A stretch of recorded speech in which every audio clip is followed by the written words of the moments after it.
trouble. Steve Park is off into the infield. Another car involved. Over on his lid, it's Parkindale Jr. Terrible crash. Jr. to the bottom of the track. Jr. will win at Daytona.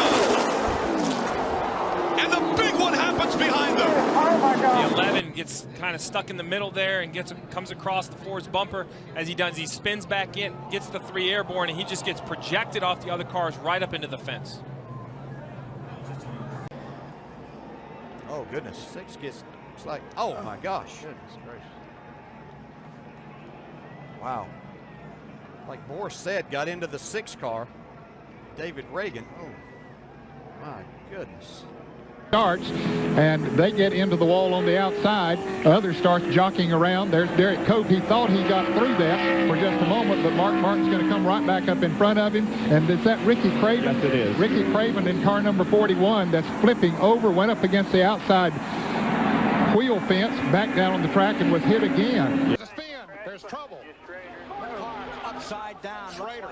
Schrader's number 25, side over side, end over end. Another car in trouble and also getting airborne. Terry Labonte is involved. His car spinning around on the grass.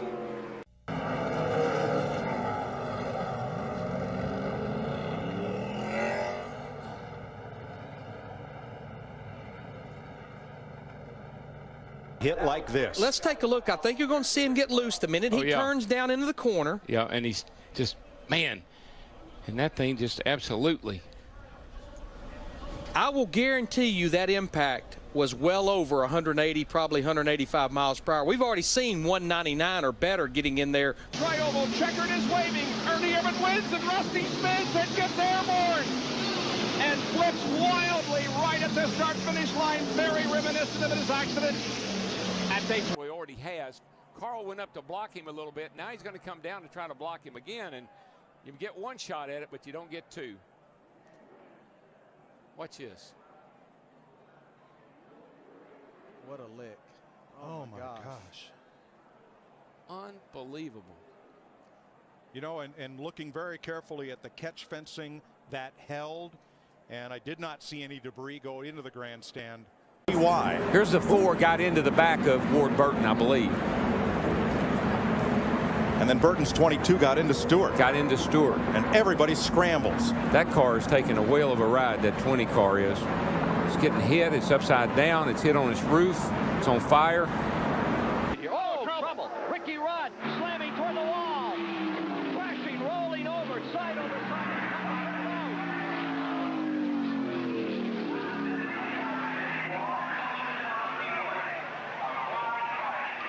Ricky Rudd. Ford automobile out of control, side over side several times, lands in the grass just to the top of pit road. And these guys are Dyson. Go ahead, BP. And there he makes contact. He comes down trying to get in front of Kurt Busch. They make contact.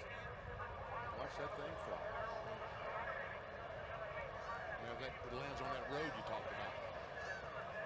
And then when it gets onto the racetrack again, takes another nasty flip.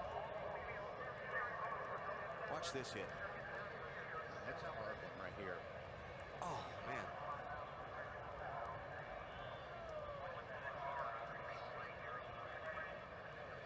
They all look pretty hard. Yeah, they do. I don't want to be in there in any of them. Man. Like I said, that car really held up well above the driver. But you see the hood flopping around and the deck lid, the tethers that Not following the truck in front of him. Don't know what's going on there. Whoa! Oh, look out! We got trouble. This is going to hurt. Oh my! Oh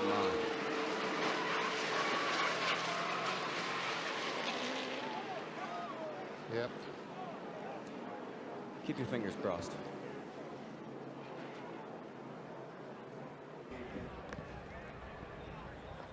Oh my gosh. Oh my gosh. Look at that. Head on into that Armco. Fuller was trying to avoid hitting Jason Leffler. You know, you're thinking it looks like there's a lot of time to make decisions here, but this is a split-second decision, you know, from Jeff Fuller to come. If you'll notice, as he comes into the picture here, he's heading right for the door for Jason Leffler, decides to make a hard left to miss contact with Jason Leffler, and went right into the inside wall, hit it you know, at exactly the wrong spot with that opening is on that flat contact. And as you know, and climb out. Very fortunate that these trucks are as safe as they are. Look at this truck just get out of control.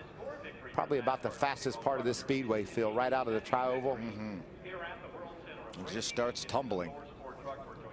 That young man with his dirt racing background, I'm sure he's had many barrel rolls in his career, but none like that. And Michael, I know you've been upside down. I've been upside down like that. The flipping's not that bad, but it's the land. All of a sudden things change, and so you can't put any blame on anybody, I don't think, here. Although I think we do see a little contact between the 33 and the 5. But when he pulls out there, that car is automatically going to start coming back a little bit because he's come out against a brick wall of wind right there. Even though he's got to run, that car automatically slows down when he pulls out there until he starts getting that help. So if you're Tony Stewart and you're trying to get out of the gas and you're getting hit from behind, have you ever had that happen where you get hit from behind and you can't actually slow your car down and try to avoid that wreck? Somewhat reminiscent of the Brian Vickers, Jimmy Johnson contact in the Cup race last fall. Really just kind of a stack-up effect. Like was one of them got on the brakes and kind of forced.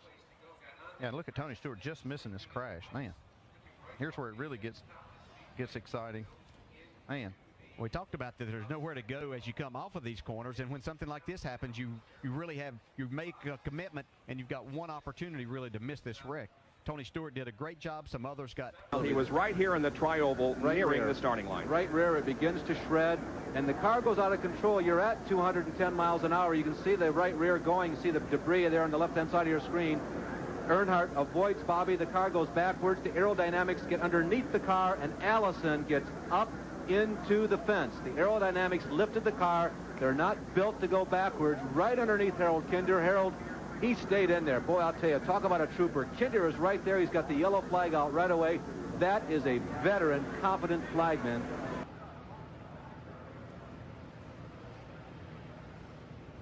Daryl, it looks like he got up there, and I don't know if he got a little loose or if the car pushed, but you get the feeling maybe he come back out of the throttle just a little bit right there, and a little bit can mean someone can get into you from behind. Yeah, you know, I guess that's possible. Shane Hall was riding, Shane Mill was riding mighty close to him, even in the middle of the turn there. So it's hard to say. Won't know till we talk to those guys, I guess. 24 or more cars ended up involved. Of our top 11 in the points, 8 was involved. Wow. But boys, what a difference this race is going to make in the point shakeup. Kenny Wallace and Jason Keller are the only 2 in the top. Killers! My killers will not take no for an answer.